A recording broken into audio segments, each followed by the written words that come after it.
पापा हैं तो मैं होशियार जानता है मोड़ी को भूख लगू तो हाल और पापा जब मैं तुम्हें सब चीज तो डल ली खावे पीवे कह जब मैं साबुन डरो चाहिए नावे धोवे काम देखो काय पापा जब मैं एक चीज तो मिली ना रही का वो लिपि लिपि वो लिपस्टिक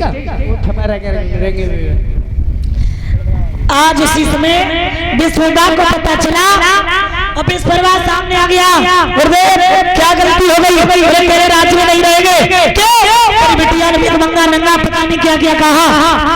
तो उसी समय विश्ववा ने जवाब दिया जो सजा देना चाहते हो वो दे दो लेकिन मेरे राज्य से ऐसे मत जाओ। क्योंकि जो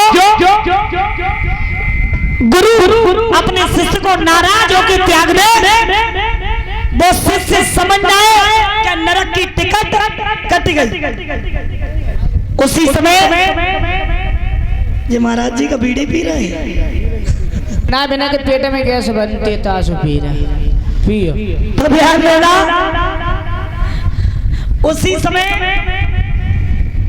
जवाब दिया जो सजा देना चाहते हो दो लेकिन ऐसे मत जाओ। महाराज उसी समय कहा मेरी इच्छा ऐसी है जिस दिन मेरी बिटिया की शादी हो उस दिन तेरी बिटिया मेरी बिटिया की दासी बन के जाए। ठीक है जाएगी।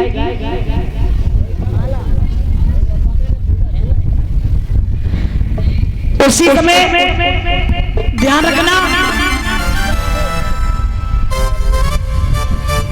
एक ही बात है जिस समय शर्मिष्ठा को पता चला दासी बनना पड़ेगा।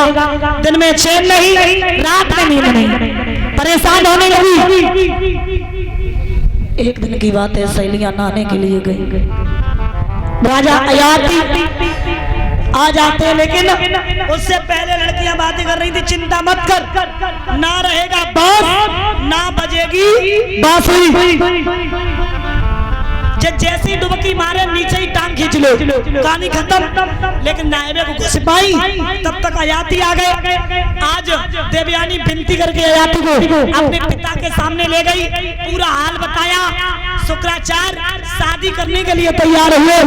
विदा करते समय एक बात कही शुक्र ने विदा के समय कही राजन इसका विश्वास न हो मेरी बेटी से प्रेम रखिए दासी संग भोग विलास न हो। हम कभी ये ना सुनने कि आपने दासी के साथ भी संभोग किया।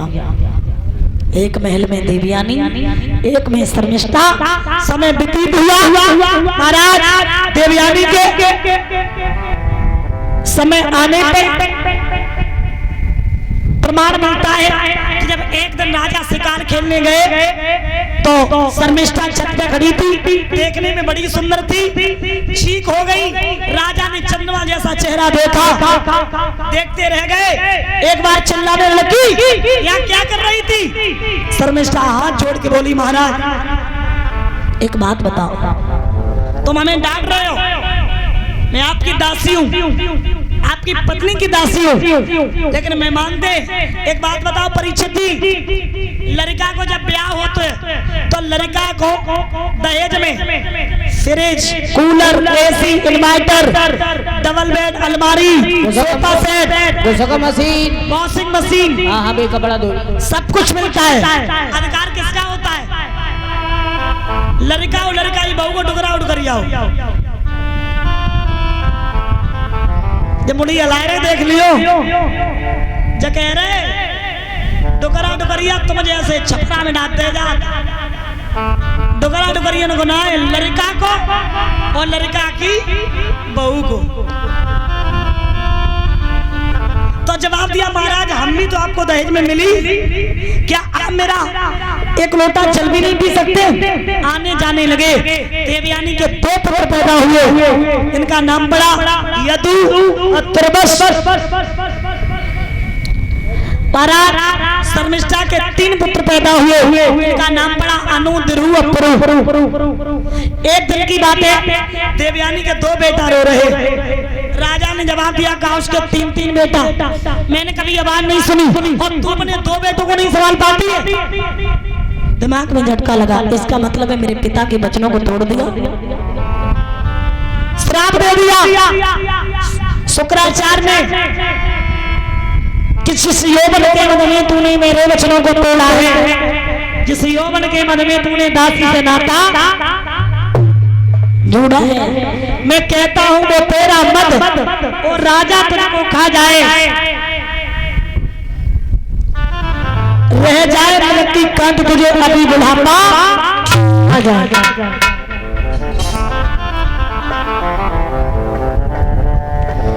तुम्हारा जो शीश में इधर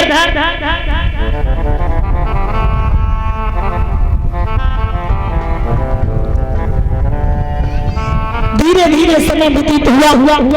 एक दिन की बात है, विचार करती है देवयानी, पति तो मेरे ही है, रहना इन्हीं के साथ है, अब क्या करें।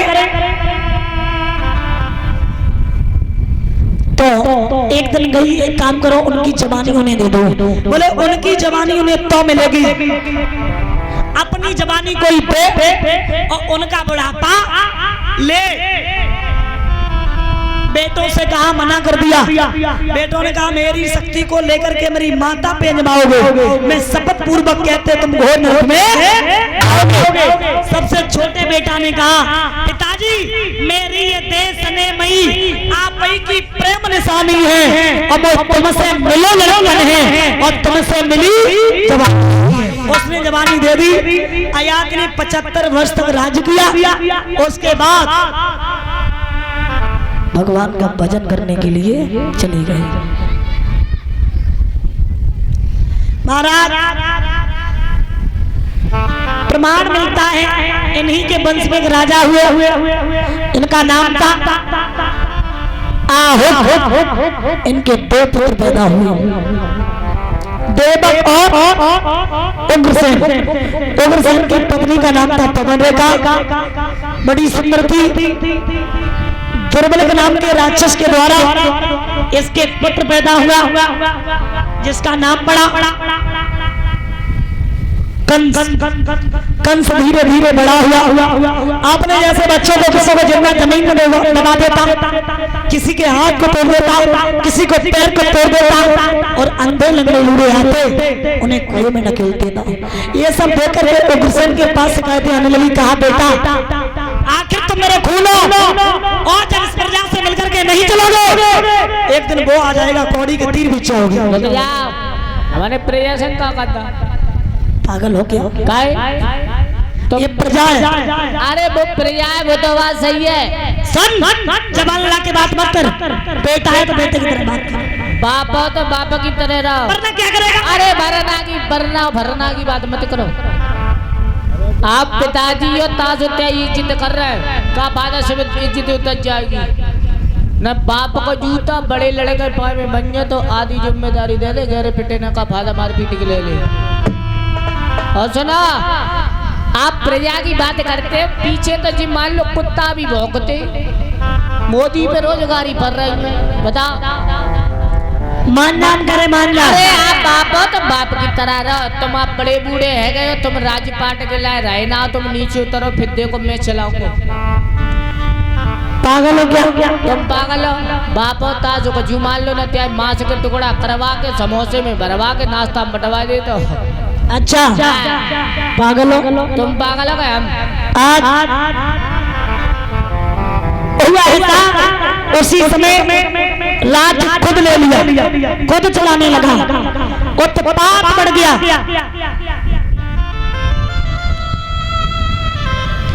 उत्पात बढ़ गया, पृथ्वी मां देवता सब परेशान होने लगे, भगवान की प्रार्थना करने लगे।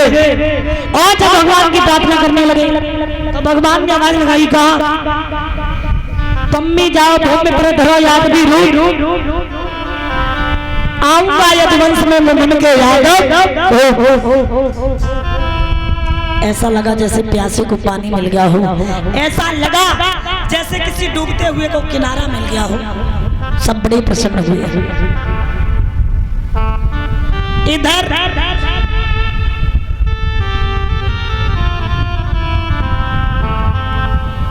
एक ही बात है,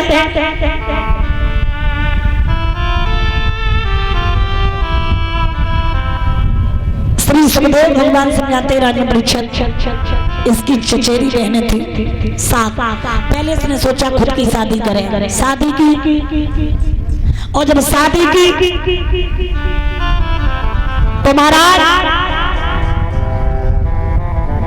मगध के रहने वाले महाराज जरासंध की 2 बेटियां अस्थि प्राप्ति कुबलिया पीड़ा हाथी था, हाथी से युद्ध किया, हाथी घोड़ा दिया, शादी कर लिया। अब एक दिन की बात है, चचेरी बहनें 7 थी, 6 बहनों की शादी कर दी। किसके साथ? पटेश्वर के रहने वाले महाराज वसुदेव। सूर्यसेन के लड़काते 10 भाई थे, 7वीं बची देवकी। कहा है बहनों वसुदेव, मैं उसकी भी शादी तुम्हारे साथ करना चाहते हैं, तैयार हो? बोले एकदम तैयार। ठीक है, बारात लेकर के आ जाना। आज बारात लेकर के आए और जब बारात लेकर के आए विधि विधान से विवाह हुआ।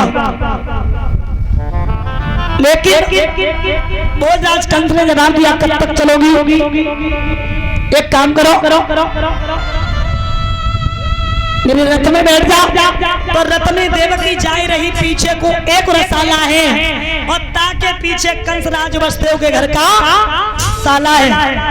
आकाशवाणी होने लगी, देवता चिल्लाने लगे, ओ कंस कंस मत भूल जरा, ये फूल फूल को मिलाएगा और देवकी का 8वां बालक होगा जो तुझे धूल में मिलाएगा।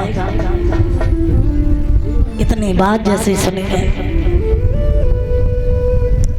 तो उसी समय हाथ में तलवार ले ली, मारने के लिए चले। और जब मारने के लिए चले, वसुदेव ने तलवार को पकड़ लिया, रुक जाइए, ऐसे कैसे मारने लगे? अभी तो रो रहे थे इसके लिए, ये बहन है तुम्हारी। अब बहन नहीं, अब तो ये नागिन है, जब अपने भाई के काल को जन्म देगी। बोले हम ऐसे मरते नहीं देख सकते। क्यों? सुनिए, भोजराज कंस ने जवाब दिया, सुनो, तुम मरते नहीं देख सकते, लेकिन हम क्या करें? कैसे दे दी हम प्रेम में, कैसे दे दी हम प्रेम में जिंदगानी, कैसे दे दी हम प्रेम में।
आज उसी समय महाराज जवाब दिया और कहा, नहीं छोड़ेंगे, मारने के लिए चले। जवाब दिया, सुनो, मैं यमुना मैया की कसम खा रहे, कौन धन की कसम खा रहे, इसके जो संतान पैदा होगी मैं आपके हाथों में दे देंगे, लेकिन मैं अपनी बहन को मरते हुए नहीं देख सकते। दादा पीछे उसी समय हथकड़ी बेड़ियां लगाई, मथुरा की जेल में डाल दिया। और जब मथुरा की जेल में डाल दिया, इधर मैया ने पहले पुत्र को जन्म दिया, बसदेव लेकर के पहुंचे लोग मानव जवाब दिया कहा सुनिए पहले तो प्रसन्न हुआ उसके बाद कहा ले जाइए ये मेरा काल नहीं है मेरा तो काल आत्मा है इससे मेरी कोई दुश्मनी नहीं है वापस कर दिया देवर्षि नाग ने देखा कंस इतना बड़ा पापी और इतनी बड़ी दया अगर ऐसे ही दया आती रही तो भगवान को आने में विलंब लगेगा पास में पहुंचे क्या बात है भोजराज कंस कहिए इतने उदास क्यों उदास है और कुछ भी है